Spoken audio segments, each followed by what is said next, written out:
Welcome back. In this part two of our current episode, my guests and I will share with you what works in making healthcare just a little bit less risky. First, a message from our sponsor. Let me say our sponsor, SafeQual, has reinvented what software should do to make you and your healthcare system more productive with software that enables risk, quality, patient safety, and compliance departments to work better together and with more automation. Their focus on quality management is second to none, and they support this channel. So go visit them at www.safequal.net. Talk to us a little bit about how you prep the physician on, what's going to happen. And it kind of folds also into safer care, because if somebody's worried they're going to lose everything, but they won't know that for like a period of time, it's more risky if they have to go back in and they're on duty to do a surgery at 8 a.m. the next day. It's such a crucial job to be able to advocate for your physicians and support them through the litigation process. So talk to us a little bit about that and what team health and you do in your practice. Right. Well, it's personal, right? I mean, you get sued, you're individually named in a lawsuit for, your, alleged malpractice in something that you've been doing for, 20 years, 25 years, they take it personally, and as they should. And there's no set reaction. I've had clinicians who have been sued that, they've been practicing for 25 years and they've never been sued before. They have no idea, how to navigate the litigation process. So a big part of what I do and my colleagues and I do at Team Health is to kind of guide them, walk them through the process. We're sort of the first responders to the clinicians who receive, a claim or a lawsuit. We communicate with them very early on, within a day or two of receiving the lawsuit. We have a conversation with them, try and get them on the phone, and kind of guide them through the next steps. And the reactions, they do vary. I mean, they vary from, it's kind of a walk in the park and not a big deal to, we have, absolute devastation and very distraught, clinicians that don't understand the process or are afraid of what's going to happen to them. And you're right, Leigh, to point out that, a lot of these clinicians are, they're terrified that their personal assets are going to be at risk, that they're going to lose their license. I've had clinicians call me and ask, because they've received a notice of deposition, am I going to be in trouble for this? Am I going to have is my license at issue here? Is it my license at stake? Am I going to lose my job? So it really does run the gamut, and it really does, part of what I do is identify those stressors. If you've got a clinician who's under undue stress, and they may have something going on in their life personally. I mean, they could be going through a divorce, or they could have lost a family member recently, or what have you. And their reactions can be oftentimes, sort of from that personal event that's going on in their life. So it's not necessarily that they've been sued, but they've got other stressors that are going on. And of course, that's, it's important for us to listen for those clues, for those stressors. Internally, Team Health has a support network of internal Team Health clinicians that respond to litigation stress. So if an individual clinician I detect that there's some undue stress going on with this particular individual, I will make a call to our internal litigation stress team. They will call. And it's oftentimes it's very helpful for the clinician because it's sort of peer-to-peer. And again, I'm not a clinician. So, as somebody who, is a claims professional and a lawyer, I can't really relate to that.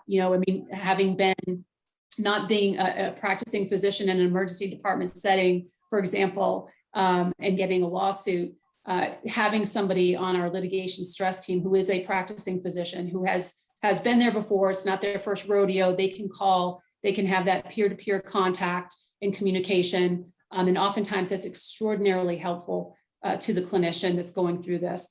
And the other piece of that too is our defense counsel. We have phenomenal defense counsel on our panel, some of the best that I've ever worked with in my career.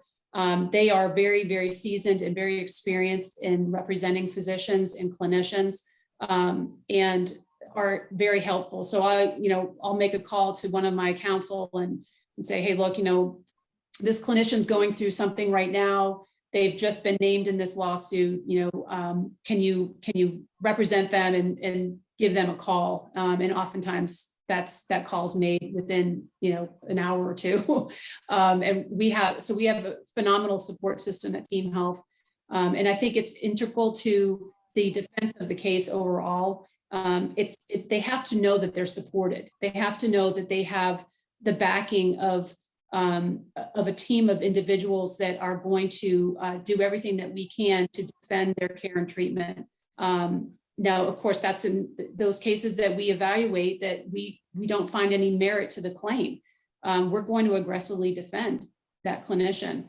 And again, if there's some exposure identified, then we have that discussion internally to determine whether or not that's something that we resolve pre-litigation or shortly after litigation's been filed, so that we're not expending tremendous amounts of money to defend a case that we're ultimately going to settle anyway, and possibly for more money down the road. Right. I think it's critical that we have empathy, because when things like this happen and it's not in your wheelhouse and you don't deal with litigation every day, it's scary and it can really shut you down, which puts the organization more at risk. It puts patients at risk because they're not getting the best care. That's absolutely right.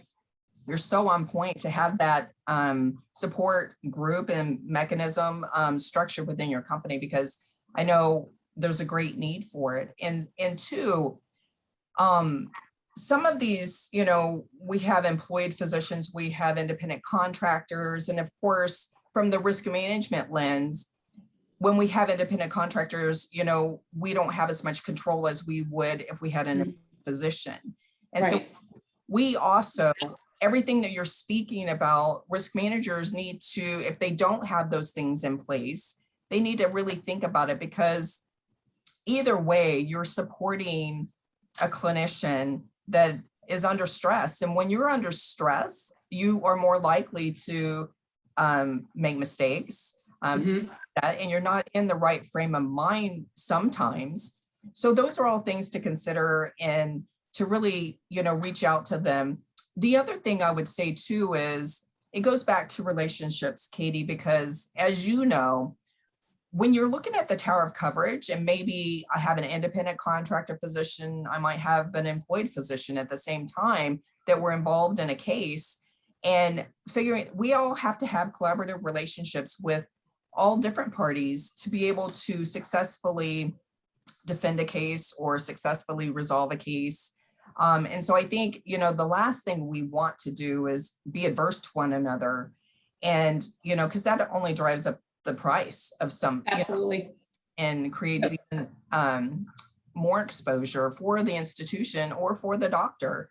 We may, and that's why it's so critical, I think, to do an aggressive investigation on the front end. So, straight up, if you have problems in the case, like we've talked, Katie, back and forth multiple times, there's no reason to let a case be litigated for a year, 2 years, when you have problems.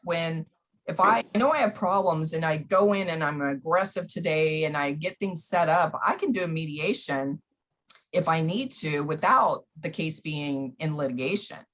I can do one-on-one negotiations with the plaintiff attorney and the plaintiff if they don't have an attorney. So there's all different aspects to be able to resolve the exposure and protect company assets, enterprise risk management. When we look across the board, we look at, like you referred to, the exposures, and whether it's in the care of the physician or if it's, something that the nurse did, we look, where are there potential dollars going out the door to be able to evaluate our risk exposure.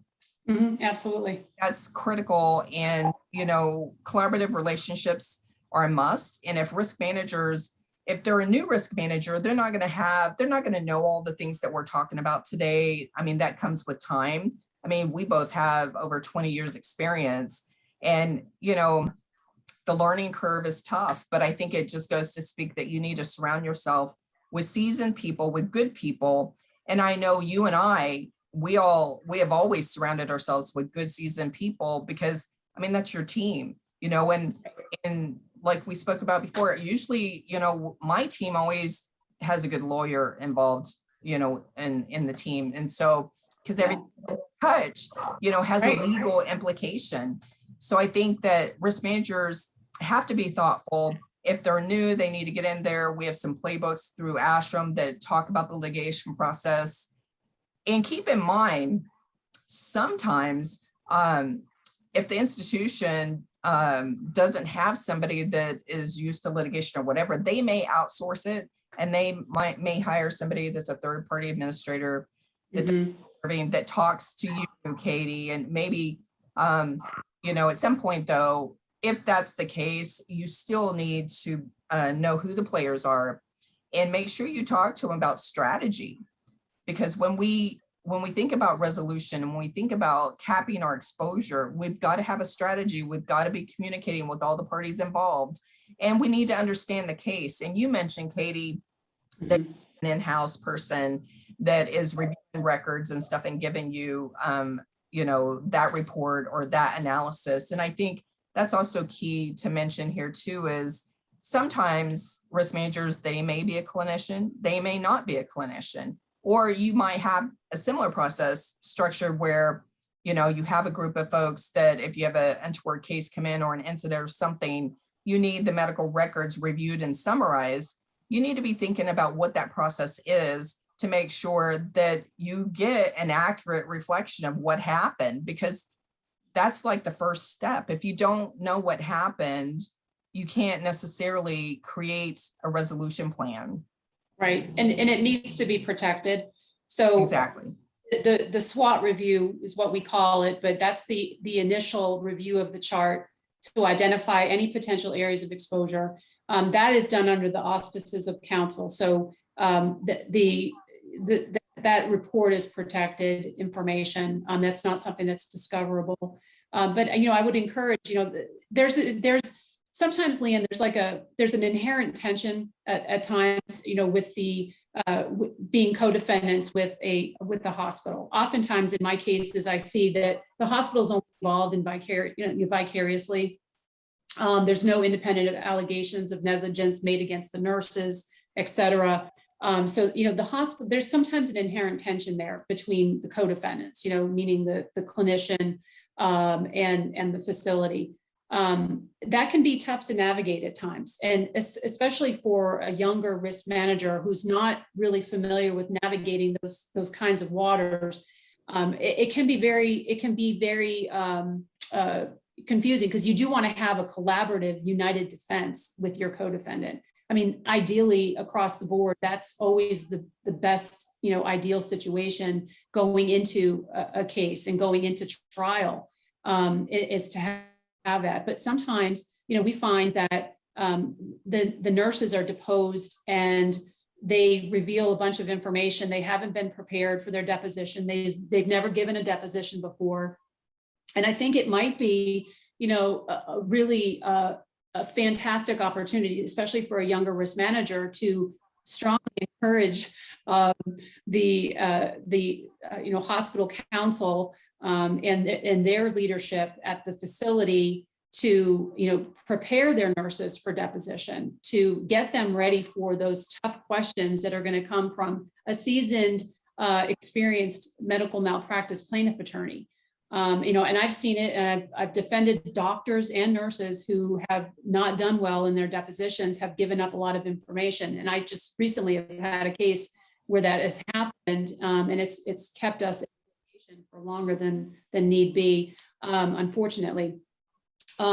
So it does create, there's some areas of exposure. And I think if the facility risk manager can, you know, sort of be vocal about getting the nurses and the employed physicians prepared for their depositions. It would be extraordinarily helpful in moving that collaborative united defense along.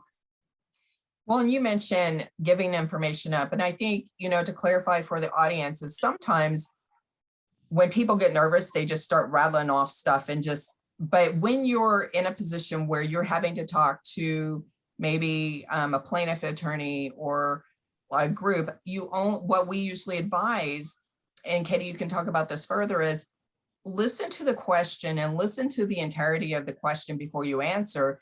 Be slow to speak and quick to listen. Only answer the question. Don't add a bunch of other stuff that they didn't ask for. Yeah, and I think that's key to preparation is key. Having a 15-minute meeting with a nurse, who's never given a deposition before, before she sits down with a, pretty aggressive plaintiff attorney, it is not adequate. I mean, it's not adequate preparation. And I think that's something that needs to be emphasized. Now, oftentimes, again, the hospital is a co-defendant with us and they're only in on vicarious liability. But there's areas of potential exposure if the nurse or whomever, the employee of the hospital, gives up information. That's an opportunity or an avenue for the plaintiff attorney to jump all over that and then progress the litigation even further. Possibly bringing in other parties into the litigation if they have the time to do so. So I've seen that happen time and time again, and it's unfortunate that preparation for these deponents is critical. As the deposition is oftentimes it can make or break a case, and that's why we take great strides and efforts to prepare our clinicians as much as possible. And if we need to have multiple sessions to prepare this clinician for their deposition, some of these depositions can go 6-7 hours. And you have to prepare the clinician for that sort of rigorous activity. I mean, and it can be very daunting. And so, 10-15 minutes before the deposition is not going to be adequate enough. And unfortunately, I've seen that happen so many times. Well, and that just brings me back to a nightmare that happened to me. I was early in my career and you were practicing together, and I think it was in California. And I think I was asked, it was over a release and some language in the release that was drafted by counsel. And unfortunately, this counsel did not represent me appropriately and said, oh no, the judge wants you to get up there and attest to X, Y, and Z. You'll only be up there for a minute. I was up there for an hour, and it was awful because, the questions that were asked of me, there was no preparation. Counsel didn't do his job. So my advice to risk managers is be very, very careful. Don't believe that you're only going to be on the stand for a couple minutes. It never ends that way. And fortunately, I was on the receiving end of just, a machine gun of questions. And it should have been, it was a mistake that counsel made in the beginning. And, we wanted some language inserted. The agreement, I thought, was the language was in there, and then it wasn't once he gave it over to plaintiff's counsel. So long story short, just be careful and make sure it goes back to surrounding yourself by good people, because you're not always going to be on point every single day. That's why it's important to have a good team, because they have your back. If you're not on that day and you're not, firing on, all cylinders because you were up till midnight the night before working on another case, that's what I mean by having a good team all the way around. Somebody that, so things don't fall through the cracks, because it can be a very painful lesson when something fall through the cracks. So I think risk managers just keep that in mind. Yeah, I think there's opportunity there for risk managers to be it's for the employees, especially in litigation and preparation for deposition and preparation for trial, testimony, et cetera. Oftentimes there's limited availability to do that, in time and resources. I mean, risk managers have a lot to do. They wear a lot of hats. So that can be challenging. But just, from my perspective, and it would be so helpful to have a more united or collaborative defense, in preparation of nurses and other employees who are being deposed. But again, recognizing that there's limited time and resources to do that. So. Right. And I think, communication is key. And the one thing that I think we don't do a good job of all the time is communicating to one another. You get entrenched in what you're trying to do, and then you forget, oh yeah, I didn't call that person, or I didn't reach out. We didn't talk about strategy, and here we have a mediation or a trial coming up. Right. So I think that's like one of the biggest challenges is, and also let's face it, not everyone is a good communicator, and they may think that they communicated well, but it wasn't received that way on the other side. So I think it's a constant challenge and a constant struggle sometimes, as you pointed out. Sometimes we're not on the same page and we may be adverse, but we know we're adverse going in. So I think the more seasoned risk managers and attorneys and claim managers know that and can do so and poise the case as best as we can without the other side knowing how adverse we really are. Right. So, but I agree with that. Yeah. And I think that goes to, again, I keep talking about lessons learned, and it's so important because I don't think we do a good job taking the lessons learned back to the institution on the things that we learn through cases and litigation. Mm-hmm. We're moving so quickly through them. We have a million different hats we're wearing, but it's critical because that's where people learn the most, is if you can take it back to the frontline staff. Well, they're the backbone of the institution. And so when you handicap them by not allowing them to have the other pieces of the story so they can learn from it, it really does not do the institution justice or the person justice. When you want them to grow in their skill set, you want them to learn the right way. You want them to be sensitive to organizational exposure, enterprise risk management, because we're all risk managers at the end of the day. We're all looking at different aspects of things that go on in healthcare setting. Because, let's face it, delivering healthcare is quite complicated sometimes. And, absolutely, there's multiple people touching that patient, doctors, nurses, that sort of thing. So it can get, quite a few tentacles, and trying to manage it is like trying to manage an octopus that's like going all over the place and trying to, collect information, organize it, remember to talk to the right people, this, that, and the other, and then supporting all those people. And conducting a postmortem, if you will, right. And an analysis of what happened, what went wrong, and communicating that to the provider. And right. And oftentimes what we do is, if we have a jury verdict, it comes back and it's not in our favor, that we do a sort of an analysis internally, figure out what happened. It's a root cause analysis, essentially the postmortem review of what we did, what decisions did we make, and how it turned out. Why did it turn out the way it did? And there's always some reason why it went the way it did. Right. And again, it could boil down to preparation. I mean, I had a case that early on that went south, very south, for us.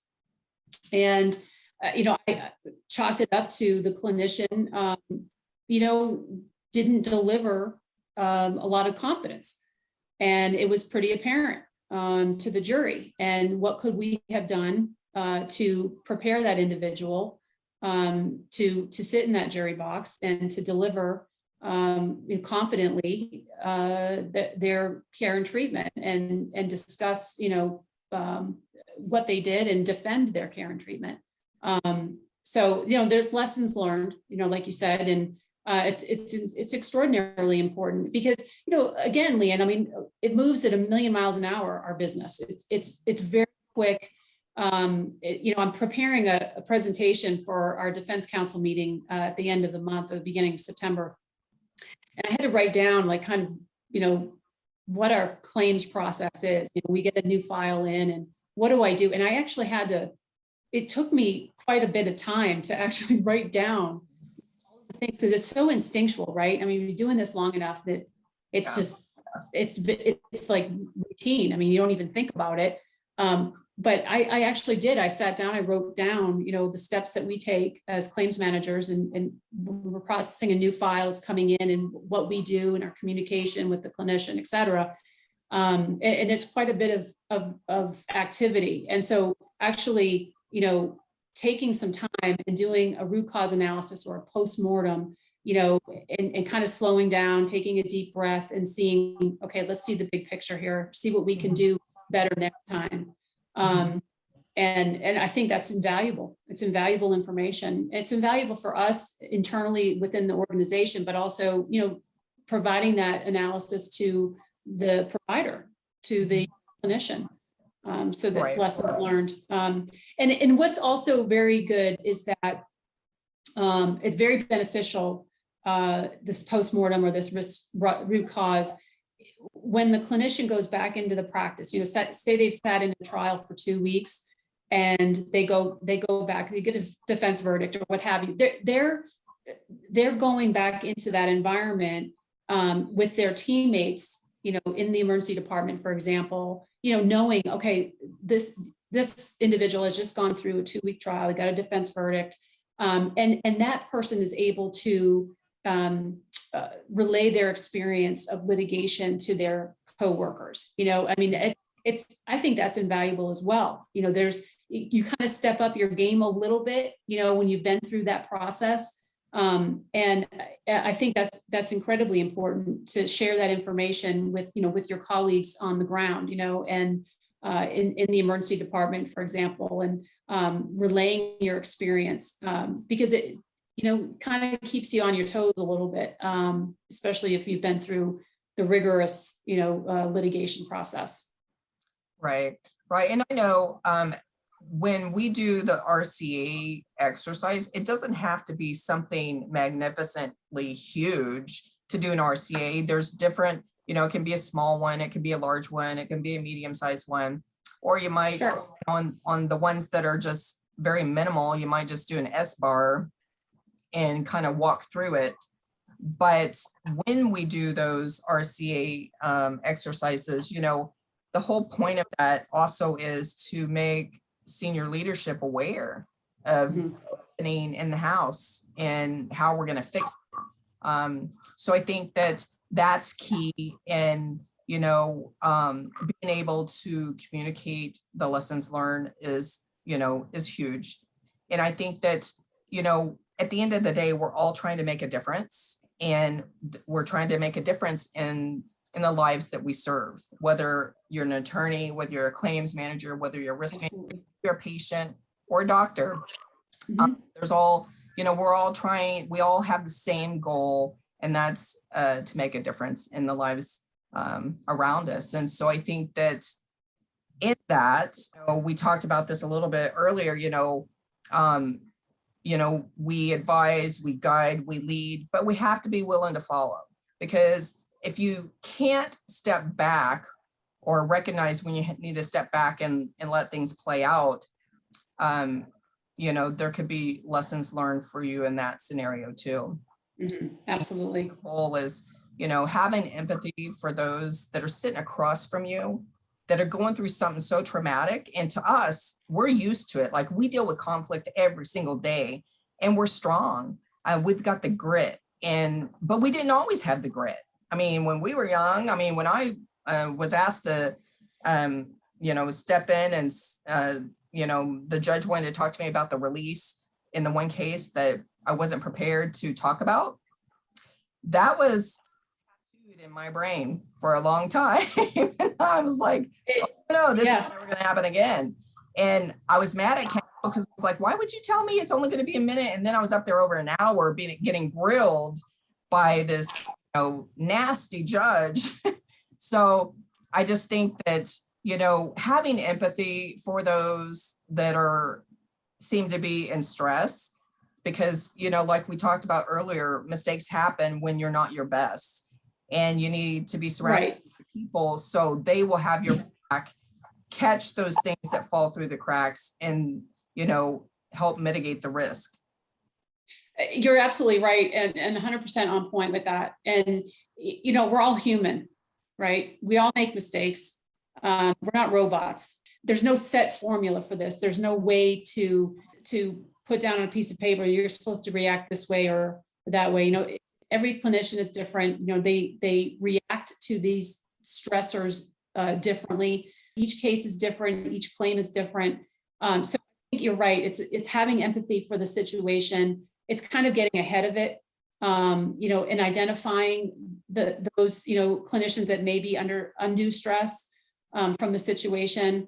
And it's also, responding to the case or the claim, the plaintiff, it's actually, reviewing the case early and identifying where there's exposure. And if there is exposure, getting ahead of it. And, like we talked about earlier about, exploring avenues for resolution. If there's ways that you could pick up the phone, this plaintiff attorney, or you have a rapport with them, picking up the phone and seeing if you can't get the case resolved before it turns into, 2 or 3 year litigation process. I'm a big fan of pre-litigation mediation. Some particular jurisdictions have that opportunity where you can mediate the case before it turns into litigation. I'm all for that, especially when you've got a meritorious claim and there's some exposure there. Oftentimes our clinicians aren't huge fans of that. I mean, of course, there's settlement that's got to be reported to the data bank. Nobody likes to be on the data bank and have a ding on their record, but recognizing that the decision to move forward with the defense of a case that has merit to it is not a good business decision. But ultimately, we take into account all of the parameters, all of the circumstances involving the claim or the case.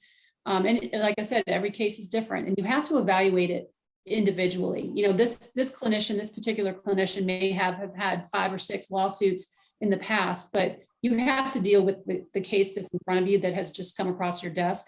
And, keeping in mind that, there's the way, that those other cases may have resolved, either be, by jury trial or through settlement or ADR or some other circumstance.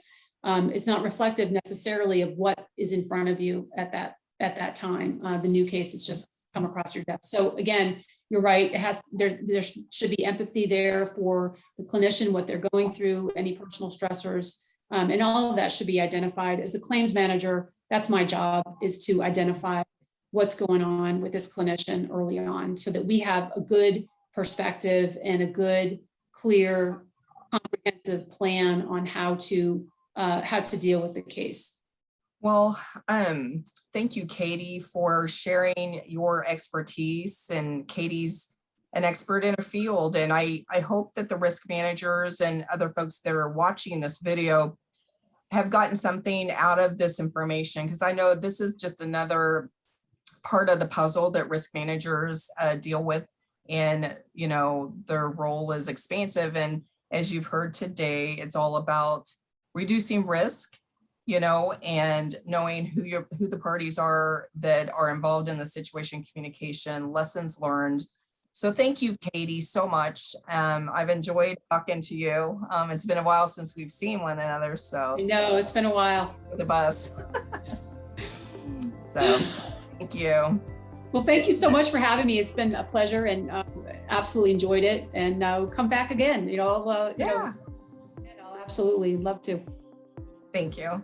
I'd love to have you both back again. Thank you. Thank you, Dan.